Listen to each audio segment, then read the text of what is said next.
Karim Gerfi, tu viens d'obtenir un quatrième titre européen, EBU, poids coq. C'était samedi dernier à Saint-Nazaire, après une belle victoire contre Georges Horry. Karim, d'abord, ça fait quoi de redevenir champion d'Europe? C'est une satisfaction. C'est le travail qui a payé. Après, c'est qu'une étape parce qu'on essaie de viser beaucoup plus haut.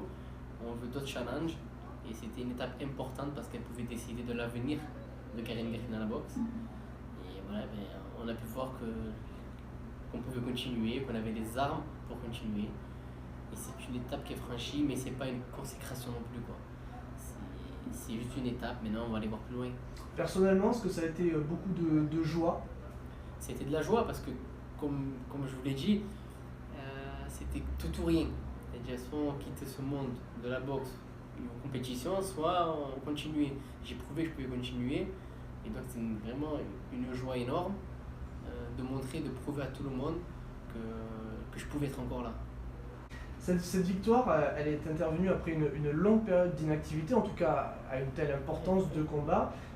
Est-ce que du coup elle a été rassurante pour toi justement sur tes capacités? Est-ce qu'elle t'a montré que tu n'avais finalement rien perdu? Oui, parce que ça faisait un an, un peu plus, un an et une semaine exactement que je n'avais pas boxé. Et c'est vrai que les gens se posaient des questions. Moi, je savais que j'étais bien physiquement, mais c'est vrai que ça m'a rassuré. Ça m'a permis d'enlever de quelques questions que j'avais en tête en me disant est-ce que sur un combat officiel, je serais capable de tenir la distance de 12 rounds?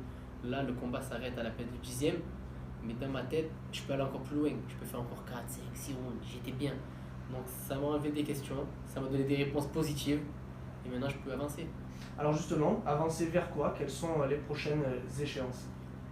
Pour l'instant, on va défendre le titre. Ça, c'est quasiment une certitude.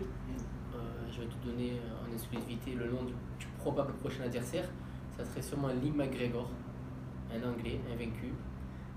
Il n'a pas beaucoup de combats en professionnel, il a beaucoup de combats en amateur. Il a 8 combats professionnels, il en a gagné 8, tout gagné, 6 par KO. Et pour l'instant, on se dirige vers un duel face à ce Lee McGregor, ça serait pour le mois de mars. Donc on attend bien sûr tous les détails et le contrat afin d'officialiser tout ça, mais a priori, on se dirige vers ça. Donc ça serait la défense du titre européen, et toi ce que tu veux, c'est viser le monde, c'est ça? Je veux faire un beau premier semestre. Il faut que je prouve que c'est moi le numéro 1 en Europe. Et après, on pourra penser au monde. Parce que c'est facile de penser au monde alors qu'on vient juste des champions d'Europe. Non, il faut d'abord prouver que dans ce continent, on est le patron. Et après, on ira viser plus haut.